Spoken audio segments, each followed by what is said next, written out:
So we're gonna coach NINJAKIWI, who plays for INTZ. Yeah, good, cool. I'm gonna invite him. Hey guys, no hate, okay? No hate, be nice. Hola, how are you, friend? Oh, hi. I'm fine. Oh wait, let me just reduce your volume a little bit. So could you speak again? I just want to make sure your volume's good. Okay. Hi, I'm fine. Okay, good. So nice to meet you. How are Nice you, to meet friend? you too. Do you want to kind Oh, of yeah. tell me a little bit about yourself? Tell the stream a little bit about yourself as well, just for people that don't understand. You can say it in Portuguese if you want. I don't really care. Ok. Salve, rapaziada. Eu sou o NINJAKIWI, né? Sou o ADCD em TZ. O Rallier mandou mensagem e tal. Eu mandei mensagem pra ele quando eu tava vendo a stream aqui e fizeram uma boa aqui. Tamo aí, né? É isso, tamo junto, rapaziada. I said thanks. Yeah, so could you tell me a bit about yourself in English? Because I'm sure there's some English viewers as well. Okay, I'm playing in CBLOL for 2 years. This is the last one. Last split, this split we got 4th place. We lost to Red Canids. And about me, I don't have like a really huge pass on LoL. This is like kind of my first year playing, because last year I played in academy and just got from academy to CBLOL in a kind of bad position, you know. My team didn't have a good like structure, so I kind of play with a full academy team in a CBLOL, in the CBLOL. So we got like 117, but this year I got in INTZ, had a good structure, good team, and now we're fine. Yeah, so you speak good English, I'm guessing. Can you translate for me as well while we're doing this? Because obviously we have a lot of Portuguese viewers, and I don't want to just speak in English the whole time, right? Yeah, sure. Okay, cool. Yeah, so I want to kind of explain that Halia is gone because his wife. Can you say that in Portuguese? I'm sure. Yeah. His wife is mad at him. Ok. O Rallier teve que vazar, rapaziada, porque a esposa dele tava brava com ele. Yeah, because he wait one sec. Because I messaged him randomly at like 11 a.m. my time, like 11 p.m. my time, with 2 minutes notice, and yeah. Give me a sec, guys. We need to do the appropriate background. I will just explain em português. A mulher dele tava brava com ele porque ele tinha mandado uma mensagem pro Rallier 11 da noite no horário dele. Aí não sei que horas que dá isso lá no Brasil, mas Yeah, okay, é cool. isso. Okay, so I can't use the Brazilian flag apparently. I don't know why. It won't let me. That's fine though. That's fine. Okay, so yeah, what did you want to learn from me, and kind of how did we want to continue? If you can see a CBLOL game of mine that we lose or we win. Sure. Red Canids against INTZ playoff. Okay. You want me to show, or? Yeah. Can you send it to me? Okay. You want a game do you want the game that we win or the game we lose? I don't care. Okay. This is the full VOD. Don't have like the these small ones. Do you have a POV? No, I don't have in the INTZ computer, but I'm in my home. Okay. So it's best if I have a POV of you, but we can go over the game and watch the game. Okay. So this is INTZ vs Red Canids. You're playing against Nelson's team, right? Yeah. Okay. So the first game was kind of. The first game was kind of stomped by them. Our support was kind of sick, so he had a really bad performance in first game. But the other ones were kind of close. So we prefer watching the second or third, kind of better. Sure, we can do that. The first thing we're going to start off with, I mean, generally, can you explain to them that I need a pro view normally to watch your lane phase and how it should go? Okay. Yeah. Ele falou que geralmente para ter um review mais detalhado sobre meus erros, etc, ele precisa de um pro view. Yeah. Então, tipo, no caso eu não tenho pro view, então vai ter que ser pelo POV do game. Yeah, I said. So, tell me what you think about the draft. Okay. Let's start with draft, because I think pro players need to have knowledge on draft. It's very important. Okay. Usually we try to draft comps with good engage and try to play front to back always. And we usually try to play like kind of CV role of comp to try to run down. And this case I think it's like kind of our draft style, we usually try to play fights like hooking front line and playing like 1 or 2 CC to the back line like Nautilus R or holds VIR to second time fights. That's what we usually do in our kind of draft style. Okay.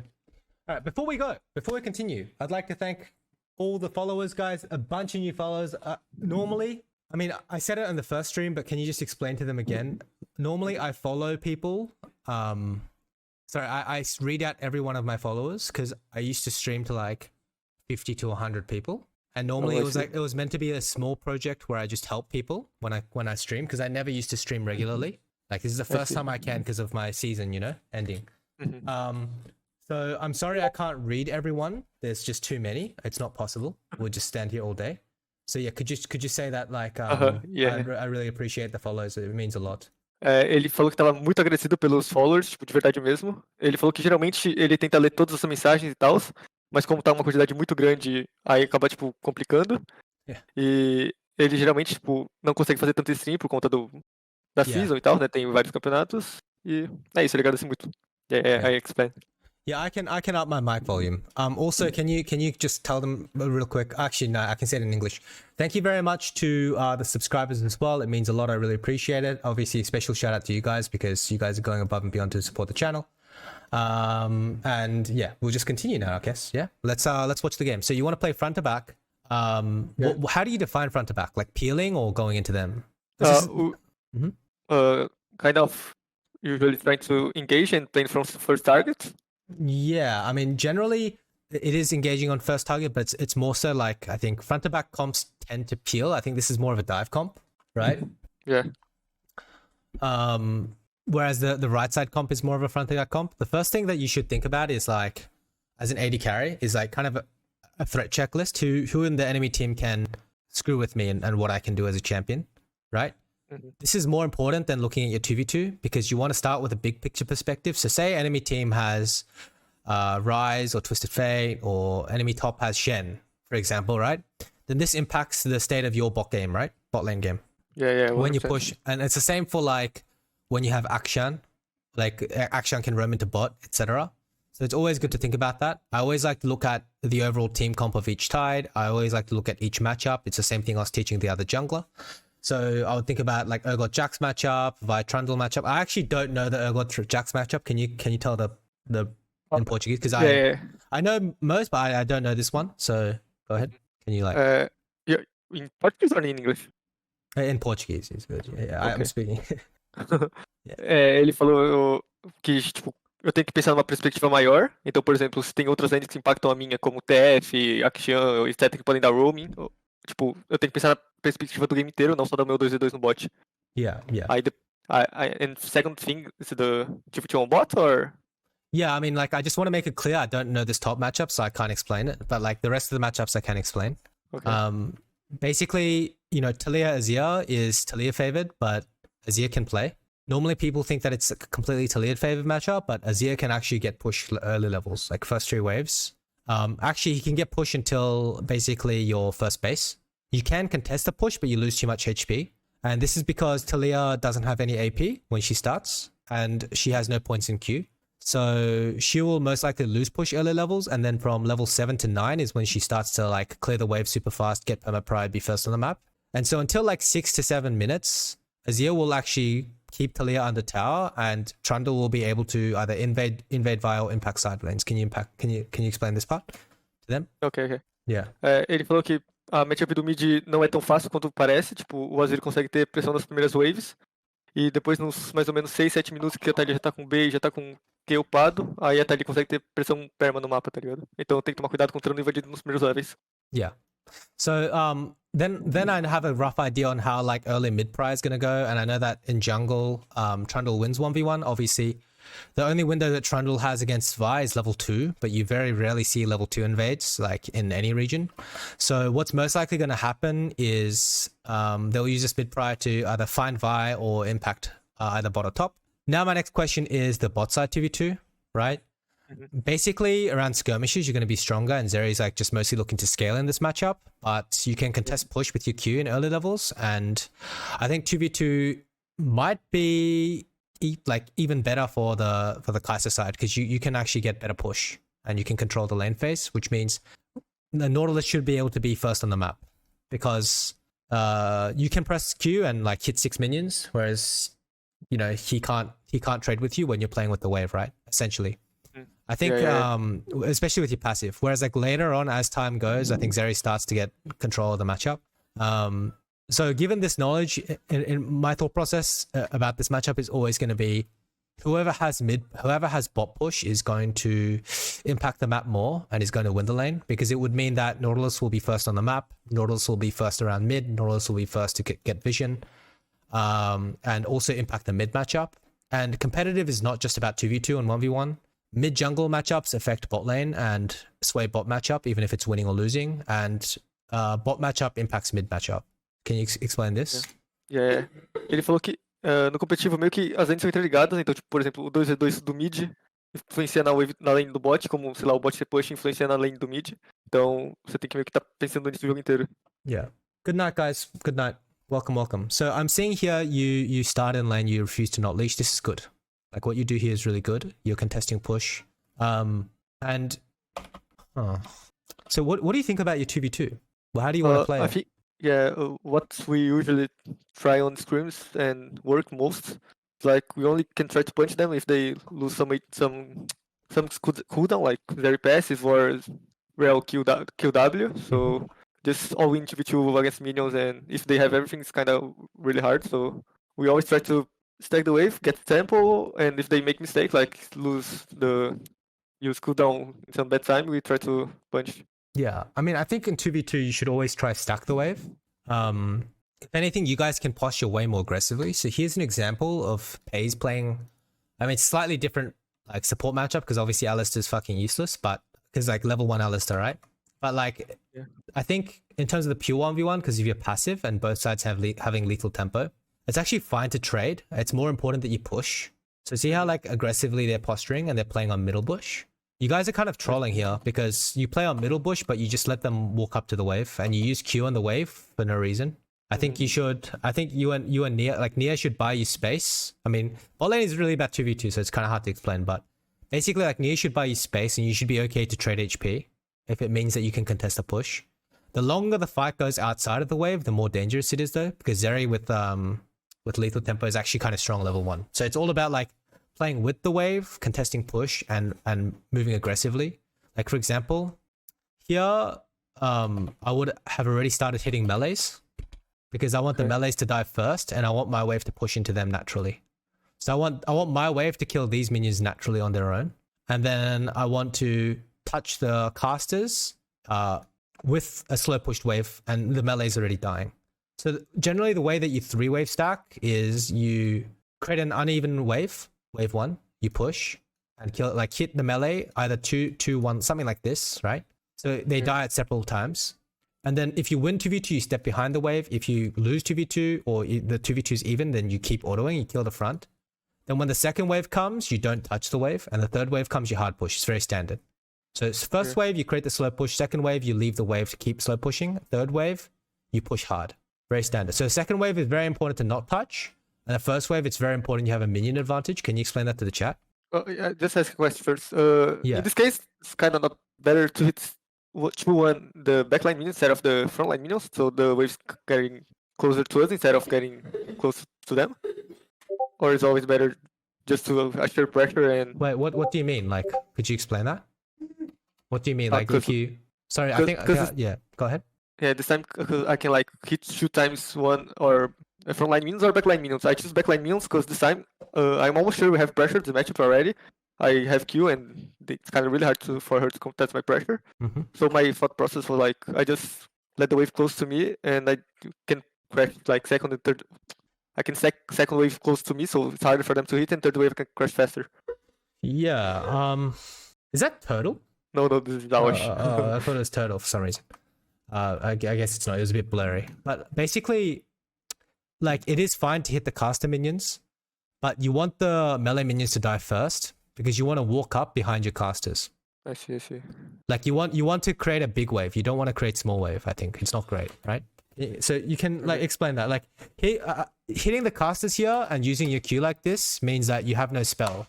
So they don't feel threatened. Like the moment you use your Q like this, they have like, I think it's 9 seconds or 10 seconds on your Q, right?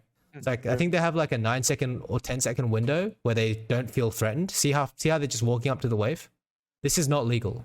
Like your front minions should dive first and they should take damage, or like you guys should be prepared to trade HP. And so they have 3 minions and you have 2. So they can actually contest level 2 here. They're contesting level 2 here. And now you don't have a minion advantage. And now you're straight 2v2ing. I mean, you can't lose this 2v2, they're trolling, but I mean, they should essentially play for the wave. They should never hit you. But this way, you can't really stack like 3 waves. You're probably crashing wave 3 and 4 together. Whereas I think it's possible to crash 3 waves. And it also depends on what you want to buy. Like I think Zeri in this matchup is happy buying Zerka Greaves, whereas you're happy buying a Quiver. Like you should be playing for Quiver. I see. So if you start Doran Blade, taking an early base and then looking to buy Quiver on the second base is probably your standard 2v2 matchup. I think they're just griefing here. They should, if they keep playing for the wave, then your back is so delayed and it's not great. I see. Fine. Can I translate now? Sorry. Ele falou que eu devia ter hitado a wave tipo 2-1 nos minions da frente, em vez dos de trás, pra ter a pressão garantida. E depois que os minions da frente dele morressem, eu poderia até tradar HP, porque tipo a gente já teria vantagem na lane, então eu meio que joguei a primeira wave errada, aí tipo, depois eles trollaram, porque em vez de eles jogarem pra wave e tentarem ter o controle da wave, depois eles tentaram tradar contra a gente, tá ligado? Aí, Yeah. So I think a good way to study matchups is watch VODs. Do you study VODs at all? You should always study VODs. Okay. I always watch the LPL and SK VODs. Yeah. So in LPL, they're good enough to contest the wave, but I think when you start the lane like this, like LPL will never allow you to start the lane like this and take middle bush for free. Then you should be able to get push. Normally, Tara Maldade, thank you so much for the sub. I appreciate it. Normally when both sides, start in lane, it's a lot more contestable and you have to crash wave 3-4. But when you start in lane like this first, you should always have push, okay? So I want to show you guys an example. 1 second. So I will watch, seeing if this was the Zero game. One moment, guys. The game that I saw was this game 2. So Zero Millia, slightly different matchup, but kind of similar concept, right? Obviously Millia a little bit more oppressive in lane. This is kind of the position I want you to take, right? But like as the Kai'Sa side, because obviously with Milio they win the 2v2, so it's different because you're playing double range, right? In early push. This is the kind of position I want you to take, but flipped. So you're playing Kai'Sa, because like when you look at your VOD, you were here way before the lane even started. So you have HP advantage on the wave already. This wave should already be pushing. There's no way they can come to lane with 6 minions alive. It's not possible, right? So I want you to step there. And by the way, I need to thank the subscriber because I'm a sellout. Boji, thank you for the sub. I really, really appreciate it. Thank you guys. And thank you for the follows as well. Okay, now I see base, refill longsword, pretty standard. I think Noon Quiver very standard in this matchup. You want to contest push as much as possible. And I think first item you go Kraken, right? Or is this a static patch? Yeah, go static. Okay. So this is the static patch. Then it's a bit different. But at the moment, I think in live server, you don't go static anymore. You go Kraken a lot. Like the AD build. Yeah. Okay. This game, you can actually just go AP Kai'Sa. It's not bad. Because Talia is kind of like semi-damage, especially if she starts tier. And you have AD jungle, AD top. And enemy have they have Jack. So like auto-attacking is not easy, right? Jackson and Azir. So going AP Kai'Sa is actually not bad this game, I think. But you think Leandri or Ginsu? Probably Leandri. Probably. They have 3 tanks.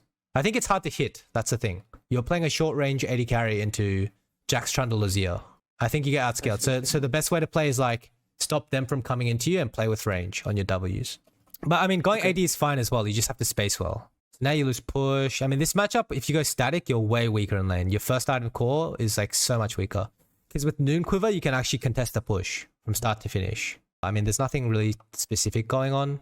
Just the main thing I'd like to see is like, you guys need to understand 2v2 perspective that the side that has push on bot side is so much stronger.